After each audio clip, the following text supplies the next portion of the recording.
일본 기시다 신임 총리가 오늘 첫 국회 연설에서 한국은 중요한 이웃이라고 밝혔습니다.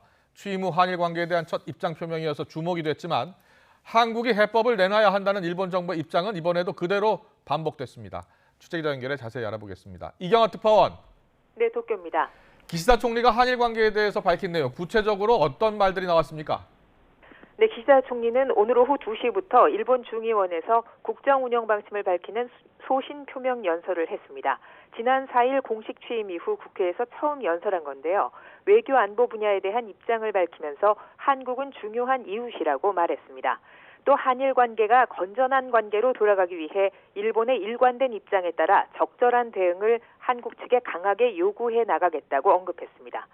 이런 발언은 강제동원과 위안부 문제 등 한일 핵심 현안에 대해 한국이 먼저 해법을 내놔야 한다는 기존 입장에 변화가 없음을 보여주는 것으로 풀이됩니다. 지난 1월 스가 전 총리의 시정연설과 내용은 거의 같은데요. 하지만 당시 포함됐던 양국 관계는 대단히 엄중한 상황이라는 표현은 이번에는 빠졌습니다.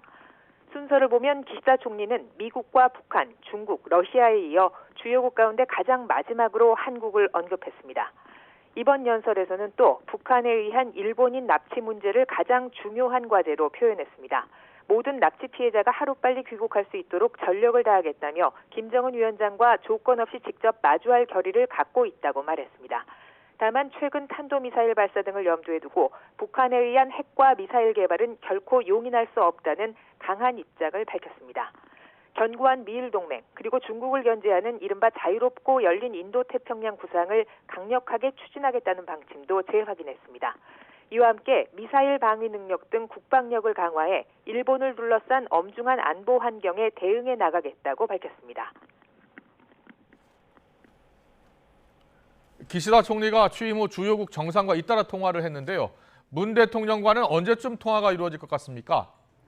네, 기시다 총리는 취임 다음 날인 지난 5일 아침에 미국 바이든 대통령과 해외 정상 가운데 처음으로 통화했습니다. 그 뒤 호주 모리슨 총리 그리고 러시아 푸틴 총리 등과 통화하며 정상 외교에 시동을 걸었는데요.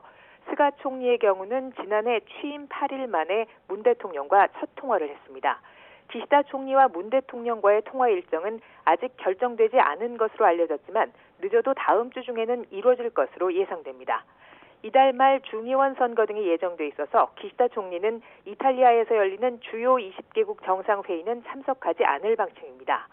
한일 정상이 대면할 기회가 문 대통령 임기 중에 마련될지도 불투명한 상황인데요. 이 때문에 일본 새 내각 출범에도 불구하고 당분간 양국 관계에 돌파구가 마련되기는 어려울 것이라는 분석에 무게가 실리고 있습니다. 지금까지 도쿄에서 YTN 이경아입니다.